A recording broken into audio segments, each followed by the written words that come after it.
Pues buenas tardes.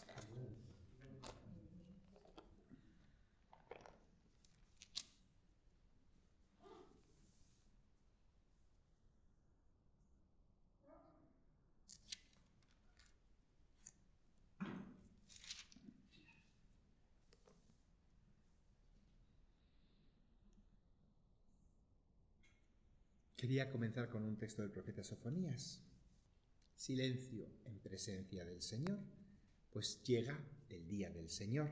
El Señor ha preparado un banquete y ha purificado a sus invitados. El día del banquete del Señor tomará cuentas a nobles y príncipes reales y a cuantos visten a la moda extranjera.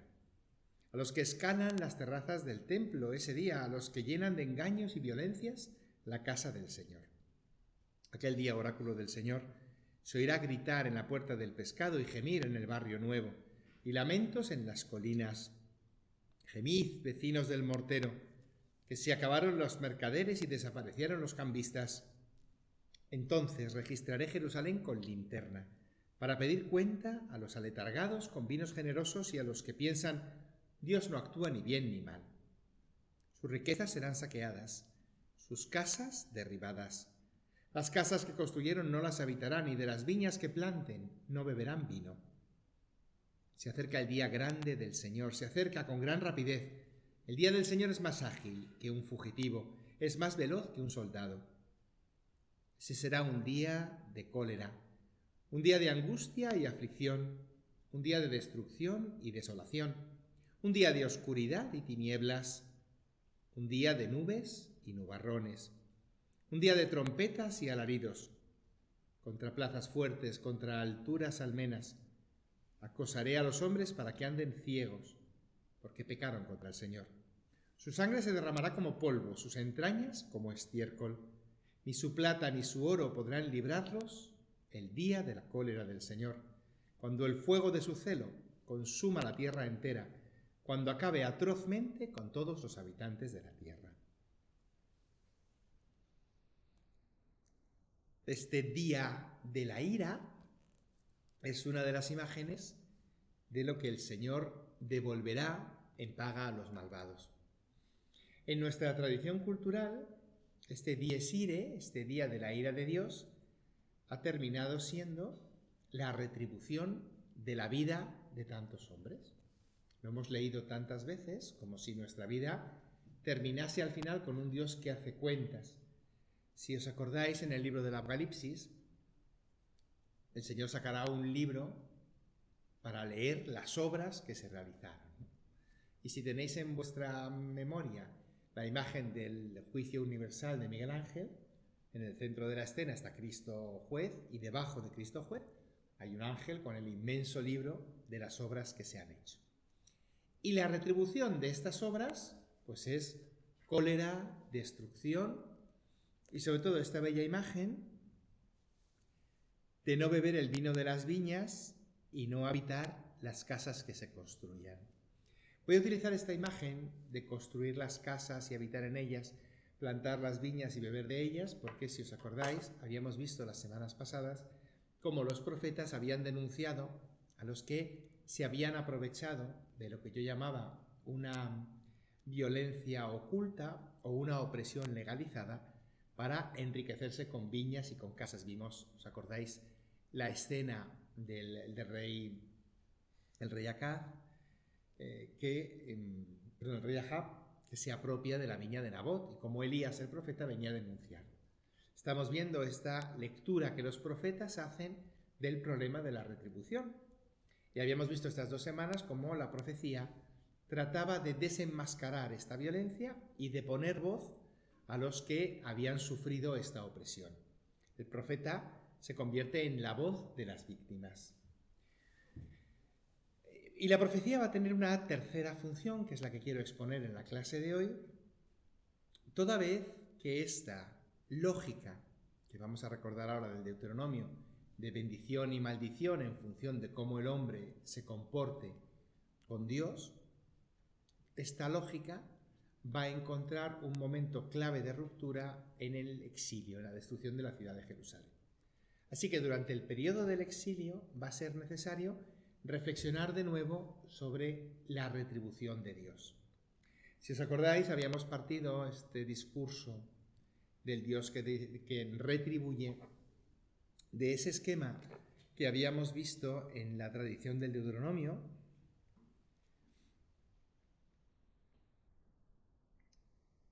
y del Éxodo, de un Dios que había puesto delante de nosotros la bendición y la maldición, y el hombre elegía el camino que quería tomar. Por ejemplo, en el relato de Deuteronomio 11, el autor pone en boca de Moisés una reflexión: amarás al Señor tu Dios, guardarás sus consignas y normas, sus decretos y preceptos mientras te dure la vida. Guardarás estos preceptos, entrarás y tomarás posesión de la tierra, prolongarás los años, y la tierra donde te diriges no es como la de Egipto, sino que en esta sembrarás tu semilla, allí sembrabas y regabas. La tierra a la que te llevamos es una tierra de la que el Señor se ocupa y está siempre mirando por ella, de principio del año hasta el final. Si escuchas y obedeces, mandaré la lluvia temprana y tardía, cosecharás trigo, mosto, aceite y pondré hierba en tus campos.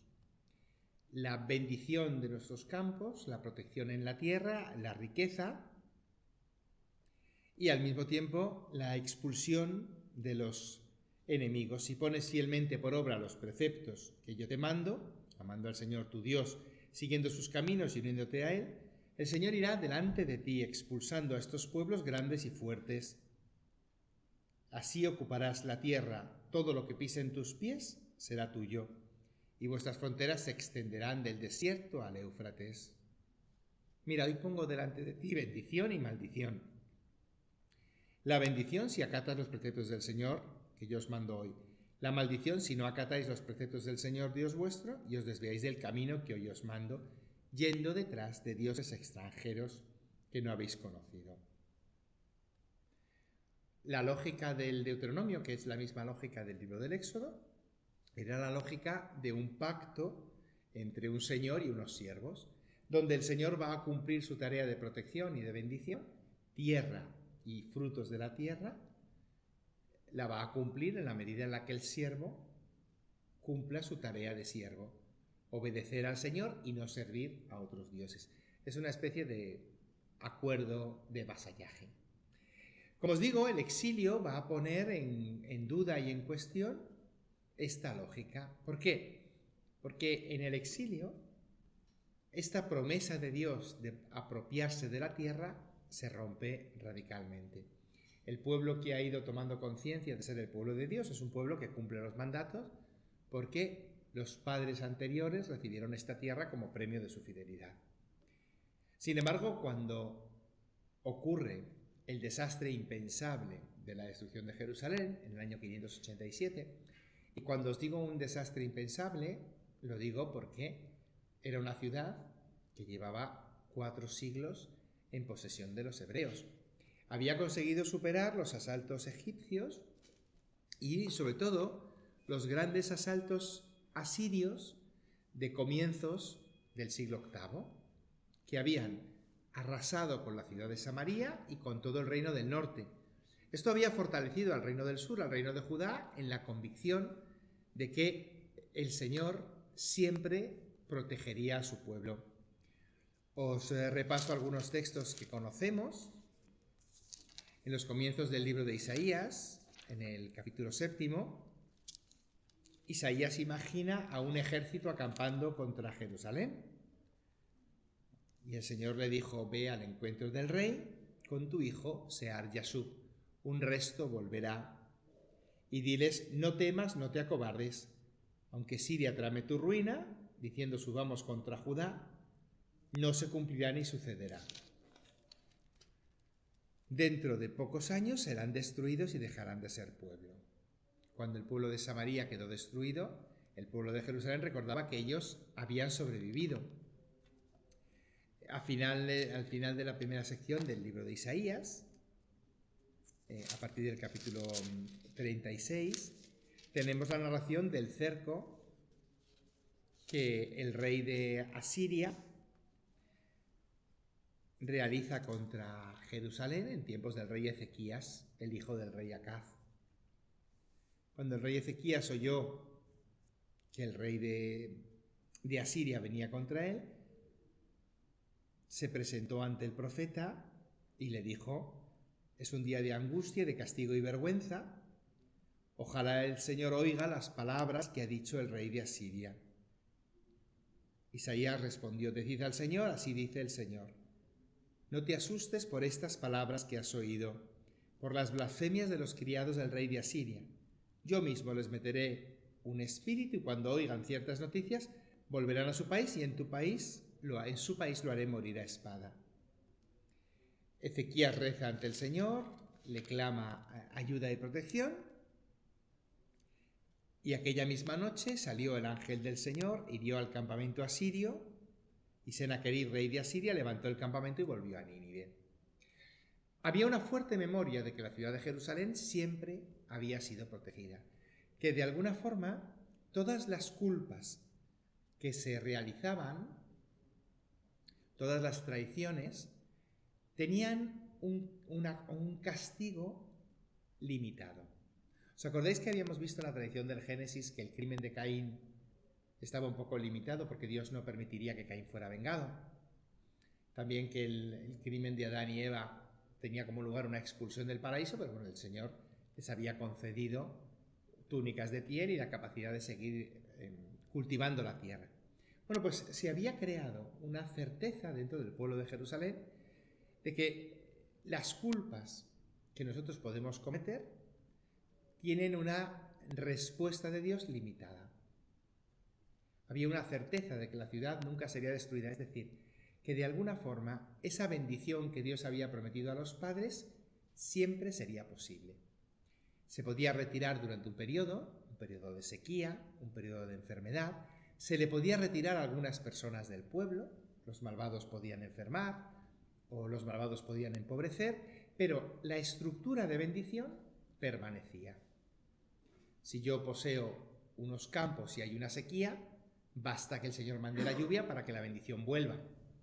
Si yo poseo una ciudad y nos han saqueado, bueno, pues basta que el Señor nos dé unos años de vida para que repoblemos la ciudad con nuestros jóvenes y para que volvamos a tener las riquezas de nuestros campos. El Señor puede castigarnos con un ejército que caiga sobre nosotros, pero una vez que pase el asedio, nosotros tendremos un tiempo de recuperación. Está muy claro que el Señor va a castigar las culpas, pero va a ser un castigo que no va a eliminar la estructura originaria de bendición.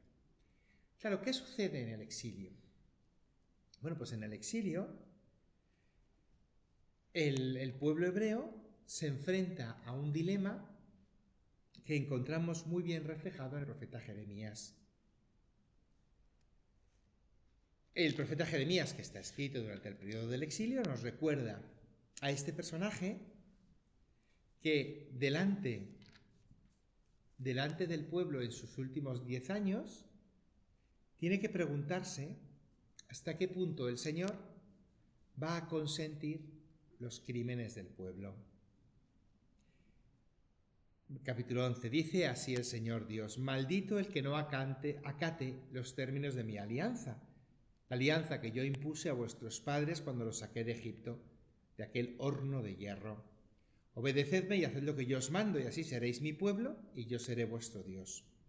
Así cumpliré la promesa que hice a vuestros padres, de darles una tierra que emana leche y miel. Hoy es un hecho. Proclama esto a los judíos, ¿no? El Señor le dijo: judíos y habitantes de Jerusalén se han conjurado para tomar los pecados de sus antepasados, que rehusaron acatar mis mandatos y siguen y sirven a dioses extranjeros. Israel y Judá han quebrantado la alianza. Por eso, así dice el Señor, yo les enviaré una calamidad de la que no podrán rehuir. Me gritarán y no les escucharé. Los pueblos de Judá y los vecinos de Jerusalén irán a gritar a los dioses a quienes quemaban incienso, pero ellos no podrán salvarlos en la hora aciaga. ¿Tenías tantos dioses como poblados, Judá, tantos altares como calles, Jerusalén? ¿Tantos altares para ofrecer sacrificios a Baal? Y tú no intercedes por este pueblo, no supliques a gritos por él, pues no escuchará cuando me invoquen en la hora aciaga. El Señor te llamó olivo verde de fruto excelente, y si te prenden fuego se quemarán tus ramas. El Señor que te plantó pronuncia una amenaza contra ti por la maldad de Israel y Judá, que me irritaron y quemaron incienso a Baal. Como veis, son lenguajes muy parecidos a los que veíamos en el profeta Sofonías. Todo el discurso de Jeremías se va a encontrar con la oposición de un grupo de profetas que le van a decir de alguna forma, le van a contradecir, mejor dicho, a Jeremías, dando por supuesto que el Señor nunca permitirá que perdamos la ciudad de Jerusalén.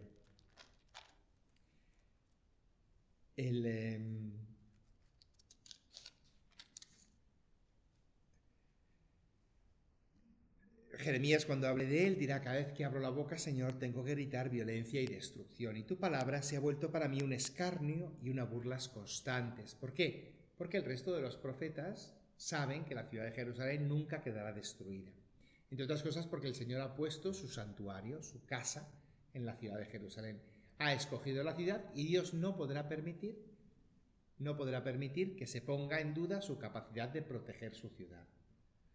Había una certeza de que, como os decía, por muy graves que sean las culpas, el Señor nunca eliminará la estructura originaria de la bendición. A nosotros esta estructura nos resulta muy conocida y muy común, porque nosotros vamos a heredar un paso que se da en el exilio y que nos hace asumir que la relación entre Dios y la humanidad es una relación asimétrica en muchos aspectos, pero es en concreto asimétrica en el aspecto de la fidelidad. En las relaciones humanas nosotros estamos acostumbrados a las relaciones simétricas, donde uno mantiene la fidelidad con su cliente o con su patrón en la medida en que cliente o patrón mantengan también la fidelidad con uno. Uno reserva en su tienda de alimentación productos especiales para un cliente particular, porque este cliente siempre ha cumplido escogiendo nuestra tienda por encima de otras. En el momento en el que veamos que este cliente se va con otras tiendas, nosotros dejamos de tratarle de forma preferente. Uno compra en un negocio porque siempre nuestro servidor ha cumplido con lo que le hemos pedido, porque los productos son siempre de buena calidad. En el momento en el que no cumpla con sus tareas, en el que los productos no sean buenos, nosotros dejaremos de cumplir con nuestra misión de clientes. Es una relación simétrica. Si tú cumples, yo cumplo. Es verdad que esta relación simétrica asume una cierta flexibilidad. ¿Os acordáis aquel señor que había hecho un préstamo y aquel empleado que había perdido el dinero le dice: dame paciencia y te lo pagaré? Asumimos un margen de flexibilidad en nuestra relación simétrica. Y de alguna forma el libro del Éxodo y el libro del Deuteronomio imaginan en Dios esta misma relación simétrica. Dice, por ejemplo, Éxodo 20, imagina a este Dios que que no perdona pecado, iniquidad y maldad. No puede pasar por alto esos crímenes y por tanto pues va a hacer pagar las culpas. Pero como os digo, era una relación de una cierta simetría. En esta simetría, para que el Señor pudiera seguir perdonando, la estructura básica de bendición tenía que poderse conservar. ¿Qué ocurre entonces en el exilio? Bueno, pues como vemos en el profeta Jeremías, la posibilidad de perder la ciudad es una posibilidad absolutamente inaceptable por parte del pueblo. No inaceptable porque ellos no la quieran, inaceptable porque en su lógica Dios no puede evitar que tengamos una ciudad en la que Él sea honrado. Dios puede permitir que perdamos por un tiempo la ciudad, puede permitir que suframos opresión por un tiempo, pero no puede permitir que perdamos definitivamente la ciudad. La imagen más clara es la imagen del yugo del rey de Babilonia, que será una imagen habitual que el profeta Jeremías vaya vaya repitiendo. En el capítulo 28, el libro de Jeremías presenta un contraste entre dos profetas, el profeta Jeremías y el profeta Hananías. El autor del libro, además, ha querido jugar con los nombres de los profetas. Jeremías es el personaje recordado, entonces él va a componer una narración, una escena, en la que va a enfrentar a Jeremías con un profeta que tiene un nombre muy concreto, Hanán, que significa compasión, es el mismo nombre de Ana. Bueno, este profeta Hananías, es decir, Yahvé ha tenido compasión de nosotros, pues se enfrenta al profeta Jeremías. El profeta Jeremías se presenta en medio del templo y dice: no hagáis caso a los profetas que profetizan, pues que dicen pronto recobraremos Babilonia y el ajuar del templo. No les hagáis caso. Seguid sometidos al rey de Babilonia. Hananías, el profeta de Gabaón, se presentó ante los sacerdotes y dijo: así dice el Señor, rompo el yugo del rey de Babilonia. Antes de 2 años devolveré a este lugar todo lo que el rey de Babilonia nos había llegado. En este caso, bajo el gobierno del gobernador Sedecías, lo que ha sucedido es que 10 años antes el rey Nabucodonosor ha intentado conquistar la ciudad de Jerusalén, no ha necesitado destruirla, pero se ha llevado a los hijos de la nobleza, a la administración, se ha llevado a los personajes prominentes, en concreto se ha llevado al rey Jeconías y se ha llevado el ajuar del templo. El Señor nos ha castigado por nuestra infidelidad y por nuestras culpas y nos ha despojado. Un poco ha sucedido lo que decía el profeta Sofonías. Se había cumplido un día de ira y desgracia, un día de oscuridad y de angustia. Y os lo repito, a nobles y príncipes reales y a cuantos visten a la moda a la moda extranjera, a los que escalan el templo, a los que con engaños permiten violencias en la casa del Señor, a estos les pediré cuentas. Pues había ocurrido eso. Pasado unos años, la perspectiva del pueblo es, bueno, una vez que ya no ejercemos esta ruptura de la alianza, el Señor nos restaurará. El libro de Jeremías nos deja una pista de este recuerdo de este personaje que parecía ser el único que reconocía que la primera invasión de Nabucodonosor era un anticipo de un segundo momento más definitivo en el que Nabucodonosor arrasaría el templo. De alguna forma, la administración de Joaquín y Joaquim había continuado con la deformación de Jeconías, había mantenido el culto a otros dioses y podemos asumir también que había mantenido la opresión del pobre. Esos dos elementos que hemos visto ya que la tradición hebrea identifica como fidelidad a Dios, tener un único Dios y no servir a otros dioses, como la tradición de Elías, respetar el derecho del huérfano y la viuda, como vemos sobre todo en la tradición de Amós, en la tradición de Isaías.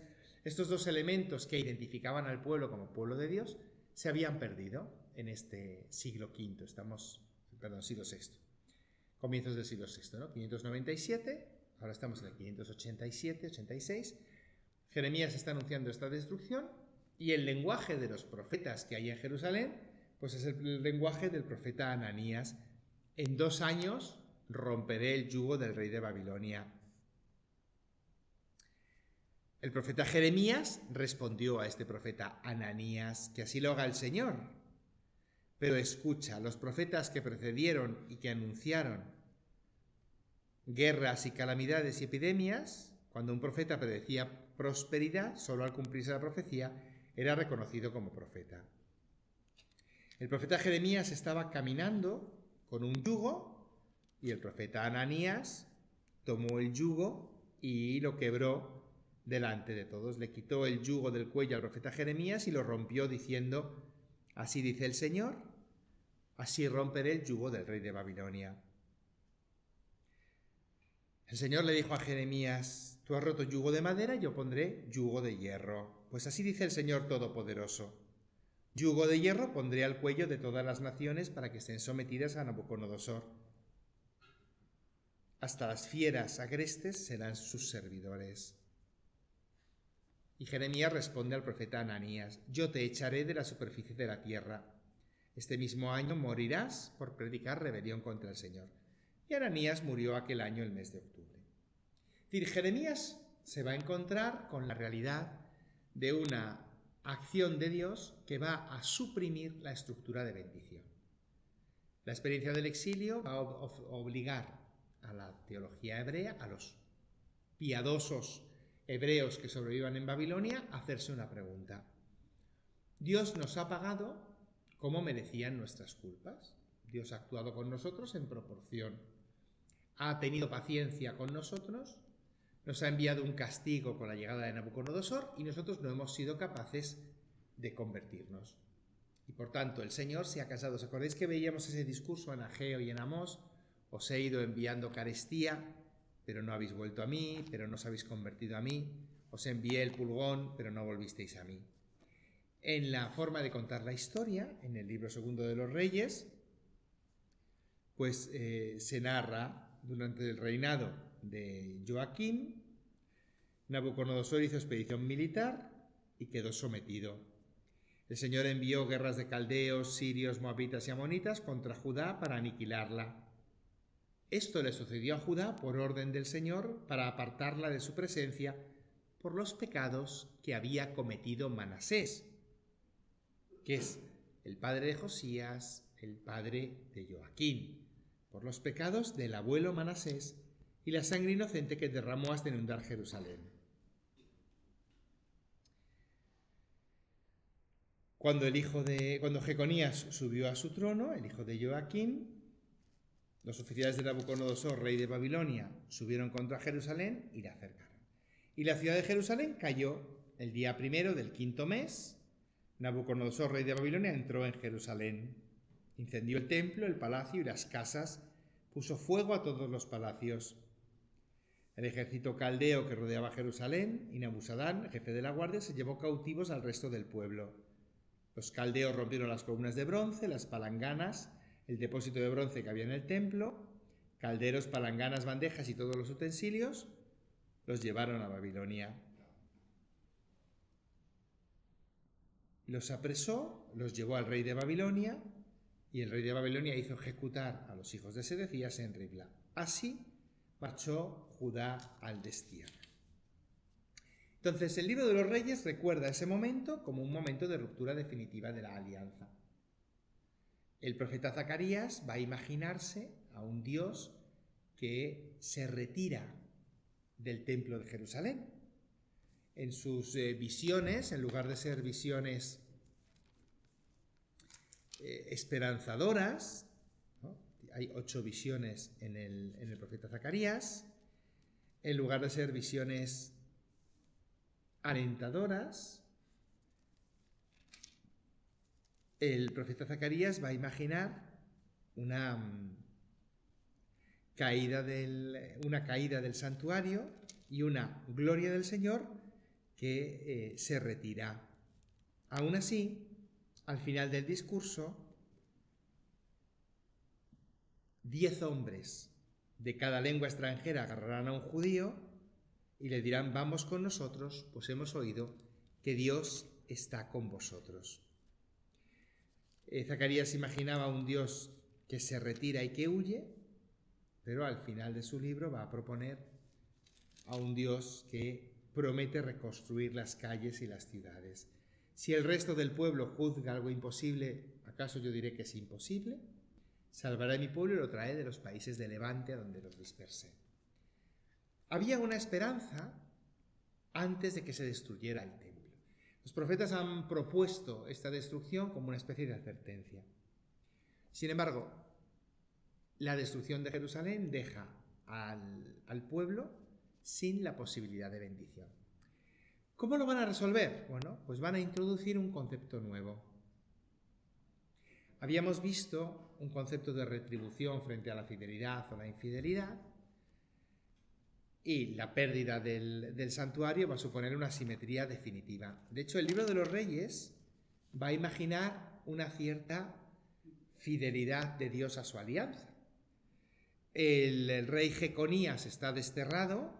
Bueno, pues el día 37 del destierro, el rey de Babilonia concedió gracia a Jeconías y lo sacó de la cárcel y lo colocó en un trono y le cambió el traje de preso y le hizo comer a la mesa del rey mientras vivió.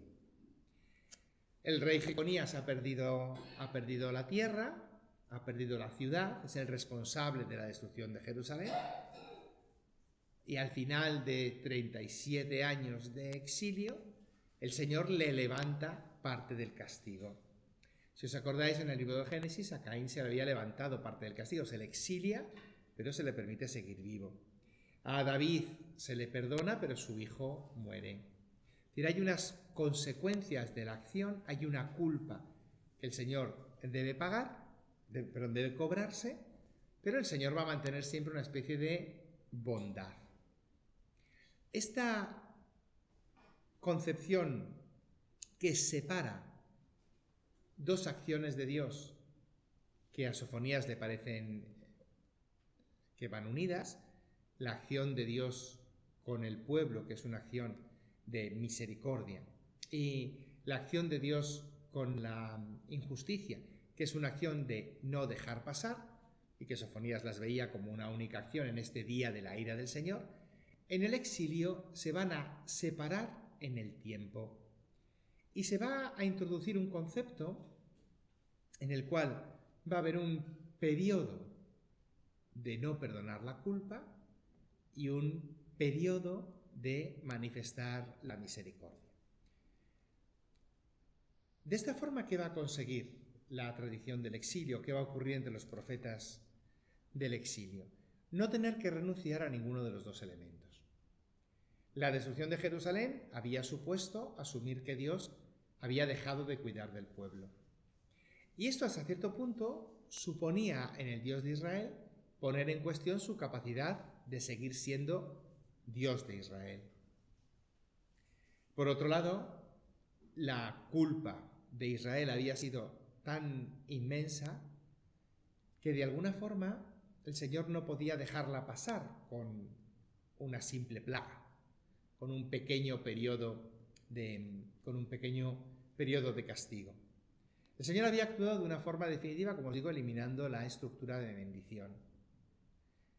Y en el proceso del exilio se pondrá en cuestión cuál de los dos motores de Dios es prioritario. El no dejar pasar la culpa, es decir, no consentir un mundo desordenado, o el mantener su identidad de Dios del pueblo. La primera respuesta, la primera estructura, el Dios que no deja pasar la culpa, permite al hebreo, nos permitiría también a nosotros, reflexionar sobre la posibilidad de una creación desordenada. Si os acordáis, la imagen mítica del Génesis identificaba una creación desordenada al comienzo, se mezclan las aguas de arriba y las de abajo, y un Dios que ordena. Ordena porque manda, pero ordena porque coloca cada cosa en su sitio. En un lado las aguas de arriba, en un lado las aguas de abajo, en un lado las aguas, en un lado la tierra. Cuando la maldad cubre la tierra, el Señor mezcla de nuevo y hace una nueva creación. Pero la intencionalidad de Dios de mantener cada cosa en su orden se conserva. Dios no es indiferente ante el desorden. Y en el caso concreto de la opresión, Dios no es indiferente ante la opresión. Y este es el discurso de los profetas. ¿Qué sucede cuando esta opresión es estructural? Si queréis, es congénita. Y esta va a ser la intuición del escritor del Libro de los Reyes y de alguna forma va a ser el camino donde encuentren respuesta en el exilio. Esta primera dimensión de Dios, que es no pasar por alto la culpa, va a requerir reconocer que esta culpa es congénita en ciertas familias.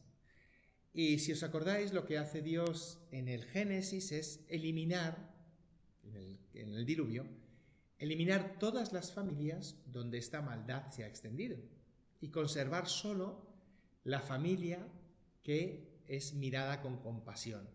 La familia de Noé queda justo a los ojos de Dios. De forma análoga, en la memoria del exilio, lo que van a entender los profetas es que Dios va a extirpar esta maldad que había en los reyes de Judá. ¿Qué ha ocurrido históricamente en Judá? Bueno, pues que tenemos un rey Manasés, que es un rey inicuo e impío, y que además gobierna 40 años, que es la época mítica de David o de Salomón. Y eso pone en cuestión este primer movimiento de Dios. ¿Cómo puede Dios callarse ante la indignidad de Manasés? Bueno, el hijo de Manasés, Josías, es un hombre justo, pero sus nietos y bisnietos son de nuevo idólatras. No solo idólatras porque tengan cultos extranjeros, sino idólatras porque pactan con naciones extranjeras. En lugar de fiarse del Señor, se fían de sus pactos con el rey de Egipto, con el rey de Babilonia.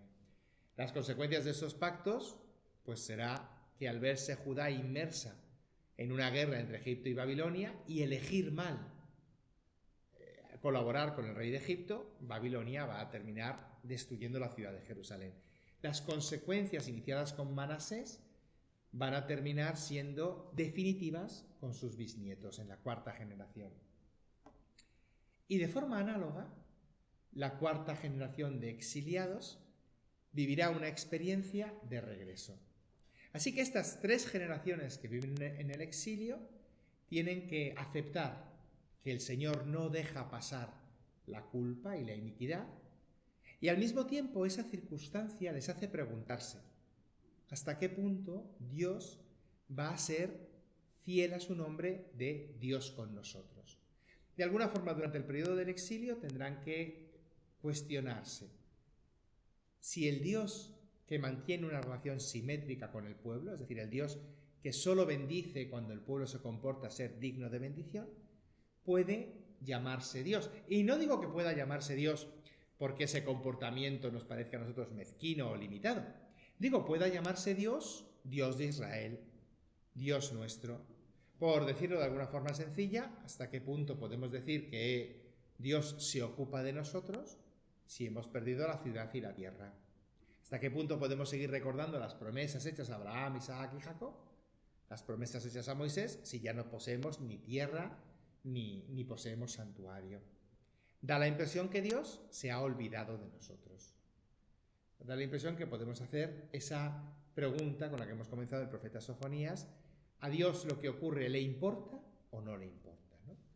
Da la impresión que ese Dios es un Dios lejano y que por tanto ha dejado de ser Dios con nosotros. Castigar la culpa termina convirtiéndose en una acusación contra el mismo Dios, que pone en duda que este Dios sea el Dios de Israel. Que lo había sido, es cierto, pero que en un momento dado Dios ha decidido dejar de serlo. Y por tanto, su gloria se ha levantado y ha abandonado el santuario, aterrada o molesta. Como os digo, el periodo del exilio va a obligar al pueblo en el exilio a confrontarse con esta verdad y a poner por encima de esta certeza del Dios que castiga la culpa de los padres en hijos, nietos y bisnietos, poner la identidad de Dios como Dios con el pueblo. Y en ese sentido van a acuñar una expresión que encontramos en Éxodo 25. Éxodo 20 es, si os acordáis, es el relato del decálogo, las 10 palabras que debemos cumplir, ¿no? Entonces, antes de presentar este decálogo, el Señor presenta su identidad, ¿no? Yo soy el Señor que te he sacado del país de Egipto, no tendrás dioses fuera de mí, no te harás esculturas ni imágenes alguna, no te postrarás ante ellas ni le darás culto. ¿Por qué? Porque yo, el Señor, soy un Dios celoso, que castigo la iniquidad de los padres en los hijos hasta la tercera y cuarta generación de los que me odian. Yo soy un Dios que no deja pasar la injusticia. No deja pasar la infidelidad, pero esta infidelidad se manifiesta en dos dimensiones. La infidelidad en el culto, seguir a otros dioses; la infidelidad dentro del pueblo, no conservar las justas relaciones dentro del pueblo. Y la cubro de tal forma que soy un Dios que castiga la culpa de los padres en los hijos hasta la tercera y cuarta generación, en los descendientes hasta la tercera y cuarta generación. Esto es un respeto exquisito ante la iniquidad. No es un Dios que pueda pasar por alto, mirar hacia otro lado. Esto es lo que hago, castigar la iniquidad. Es decir, no dejar, en una traducción mucho más literal, si queréis, no dejar, ¿no? Atender más bien, ¿no? Hacerme presente en la culpa de los padres, en los hijos, hasta la tercera y cuarta generación. Tener en cuenta la culpa de los padres hasta la tercera y la cuarta generación. 25. En 26, pero, comienza con un adversativo, hago misericordia, nosotros decimos para siempre, ¿no? Ellos dicen, traducimos en latín, traducíamos in milia, aunque nosotros traducimos normalmente por los siglos, ¿no? Pero in milia, hago misericordia por millares para aquellos que me aman y para aquellos que conservan mis mandamientos. Amar y conservar los mandamientos. Así que es un Dios que tiene estas dos dimensiones. La dimensión de hacerse presente ante la culpa, actuar ante la culpa por 4 generaciones, y la dimensión de un Dios que hace misericordia por miles. La proporción 4 frente a 1000 generaciones es una proporción bastante adecuada. Pero sigue presente la pregunta de cuál de las dos acciones es la que identifica auténticamente a Dios. Y sobre todo, presenta una dificultad cuando la culpa de los padres en hijos, nietos y bisnietos ha roto la estructura básica de bendición, ha quitado los elementos posibles de bendición. El autor del libro del Éxodo va a hacernos un inmenso paréntesis entre Éxodo 20 y Éxodo 32-34. No os acordáis de memoria, pero todos recordamos que hay 2 tablas de la alianza en el Éxodo. Perdón, 2 juegos de 2 tablas. Hay una primera que se hace en Éxodo 20 y que va recorriendo todo el discurso hasta llegar a Éxodo 32, en el que el Señor se da cuenta de que el pueblo está siendo infiel. El pueblo al que se le había dicho como primer mandamiento, no te harás otros dioses delante de mí, el pueblo responde construyéndose un becerro de fundición.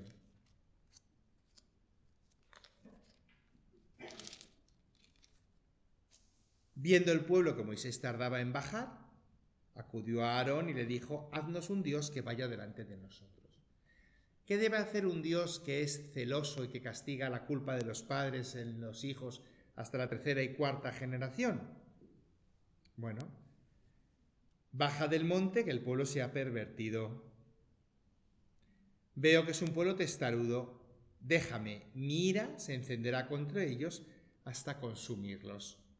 Y de ti sacaré un gran pueblo. Éxodo 32:10 nos sitúa un poco un esquema parecido al esquema del diluvio.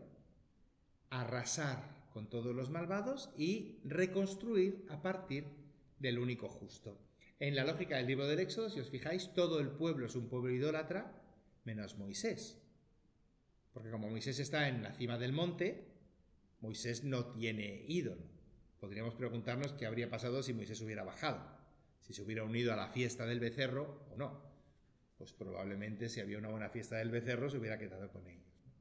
Pero en ese esquema, el autor del Éxodo nos devuelve a la respuesta del autor del Génesis.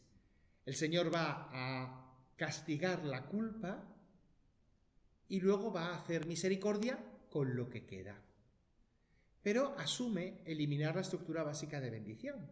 Asume que el Señor pueda destruir al pueblo y comenzar de cero, como hizo en el libro del Génesis.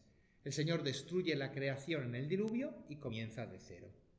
Si os fijáis, este es un esquema simétrico, en el cual cuando un cliente no cumple, yo le despido y contrato a otro. Cuando en una empresa no me sirven bien, yo dejo de trabajar con esa empresa, pero a los empleados que fueron eficaces les contrato a título personal. Mantengo esta proporción simétrica. A quien me da le doy y a quien cumple le pago. En este esquema, Dios habría destruido al pueblo y construido un pueblo nuevo. Y sin embargo, quien redacta en el exilio el libro del Éxodo dice: Moisés le dijo al Señor: ¿por qué se va a encender tu ira contra este pueblo que tú sacaste de Egipto con gran poder y mano robusta? ¿Dirán los egipcios, con mala intención los sacó para hacerlos morir en las montañas? Acuérdate de tus siervos, a quienes prometiste y juraste por ti mismo, diciendo: multiplicaré vuestra descendencia. Toda esta tierra de la que te he hablado se la daré a tu descendencia para que la posean. Y el Señor se arrepintió de la amenaza que había pronunciado contra su pueblo. Solo hay dos momentos en los que Dios se arrepiente. Uno es en este capítulo de Éxodo 32 y otro es en el capítulo 8 del Génesis. Son dos historias que tienen un esquema común: un Dios que ha castigado la culpa reduciendo a la nada, pero que se da cuenta de que ese método va en contra de su propio ser. En el Dios de Génesis no aparece claro por qué Dios se arrepiente. En cambio, en el Dios de Éxodo, Moisés sí que especifica dos elementos que hacen que Dios no pueda dejarse llevar por su ira. El primero es el escándalo ante los egipcios. ¿Qué imagen de Dios darás ante las demás naciones? ¿No has sido capaz de mantenerte como Dios? Pero si os fijáis, este primer modelo sería también asumido en el caso de una culpa muy grande. Todos entenderíamos ante una culpa muy grande que un padre dejara de hablar a su hijo. Ante culpas pequeñas nos parecería que el padre no honra su nombre. ¿Cómo te llamas padre si has dejado de cuidar a tu hijo simplemente porque se le olvidó celebrarte el día de tu cumpleaños? O simplemente porque ha llegado tarde una noche, lleva 3 días sin entrar en casa. No nos parecería proporcionado, pero todos podemos imaginar situaciones en las que el crimen del hijo sea tan inaceptable que el padre renuncie a su título de paternidad. Una culpa tan grande que en esta, como os decía, flexibilidad de la simetría, en este tener paciencia, en este crear espacio a la conversión, crear espacio al arrepentimiento, la culpa sea tan grande que el padre nunca perdonase al hijo. En este primer esquema, la vergüenza ante los egipcios no funcionaría para la situación del exilio, porque el crimen de los hijos de Manasés ha sido tan grave, hijos, nietos y bisnietos han sido continuamente infieles al Señor, que de alguna forma la familia de Manasés ha quedado marcada como una familia incapaz de gobernar de forma justa. La destrucción de la ciudad parecería una respuesta proporcionada por parte de Dios. Por eso el autor del libro del Éxodo introduce un segundo elemento.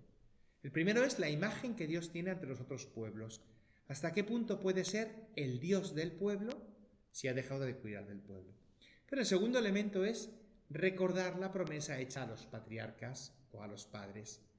Y es interesante porque vamos a tener un paralelismo entre la culpa de los padres, que va a ser la causa del sufrimiento de los nietos y bisnietos, y la promesa de los padres, que va a ser la causa de la restauración de los hijos, nietos y bisnietos.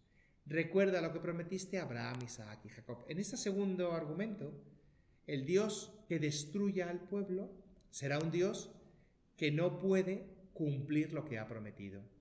Por tanto, será un Dios que no es fiel, porque prometió dar una descendencia y no ha sido capaz de cumplirlo y conservarlo. La tradición hebrea va a añadir a este Dios que no deja pasar la culpa, este Dios celoso, estas dos características: el Dios fiel y el Dios misericordioso. Por eso, en este capítulo 32, cuando Dios se le presente a Moisés después, lógicamente, de que Moisés castigue duramente al pueblo por su infidelidad, Moisés labró de nuevo en el capítulo 34 2 losas de piedra como las primeras, y el Señor pasó ante él proclamando su nombre. Señor compasivo y clemente, paciente y rico en bondad y fidelidad, compasión, clemencia, paciencia, bondad y fidelidad, que conserva la misericordia por miles y perdona culpas, delitos y pecados, aunque no deja impune y castiga la culpa de padres en hijos, nietos y bisnietos. El capítulo 34 retoma la misma comparación del capítulo 20, 4 generaciones de castigo frente a 1000 generaciones de misericordia, pero con sutiles diferencias. La primera no es tan sutil. La primera es invertir el orden. En las primeras tablas, el orden era, primero, no dejar pasar las culpas, segundo, tener misericordia por 1000 generaciones. En cambio, en 34.6, además de introducir ante Dios como características su misericordia y su compasión, 34.7 va a colocar en primer lugar mantener el amor por miles, por mil generaciones, y cargando así con la iniquidad, rebeldía y pecado. Mantener su amor, su gesed, su misericordia por 1000 generaciones es perdonar, o si queréis, cargar con la culpa, la ilegalidad y el pecado. 3 términos para describir la infidelidad del pueblo. Y solo después añade la expresión de Éxodo 20, no dejar pasar la culpa de los padres en hijos, nietos y bisnietos, tercera y cuarta generación. En ese sentido, el autor del Éxodo nos ha invitado, viendo un arco largo, es difícil verlo porque entre medias hay 10 capítulos de legislación que nos despistan y nos aburren, pero saltándonos la legislación que hay entre Éxodo 20 y Éxodo 31, podemos ver que hemos pasado de la afirmación de un Dios que es celoso y misericordioso a un Dios que es esencialmente compasivo, bondadoso, misericordioso y fiel, y que por tanto hace misericordia por miles, pero que no va a dejar pasar la culpa de padres, hijos, nietos y bisnietos. La gran habilidad del exilio, y es la habilidad que refleja así el libro del Éxodo, será unificar 2 conceptos que parecían independientes. El concepto de no dejar pasar la culpa, Dios celoso, y el concepto de ser fiel a sus promesas, comprometido con el pueblo. Dios celoso y Dios nuestro. En cierto sentido lo han unificado. Es un Dios que está con nosotros, que ejerce misericordia, y expresión de esta misericordia va a ser no dejar pasar la culpa de los padres en los hijos, nietos y bisnietos. El castigo, por tanto, va a ser una fórmula de misericordia por parte de Dios. Esto nos resuelve el problema de distinguir a un Dios celoso de un Dios misericordioso, nos mete en otro problema. ¿Cómo podemos leer la destrucción de Jerusalén como una acción misericordiosa de Dios? Así que vamos a parar un segundo a coger fuerzas y luego intentaremos resolver este segundo problema, porque a ver si intentando resolver un problema nos vamos a haber metido en un problema mayor.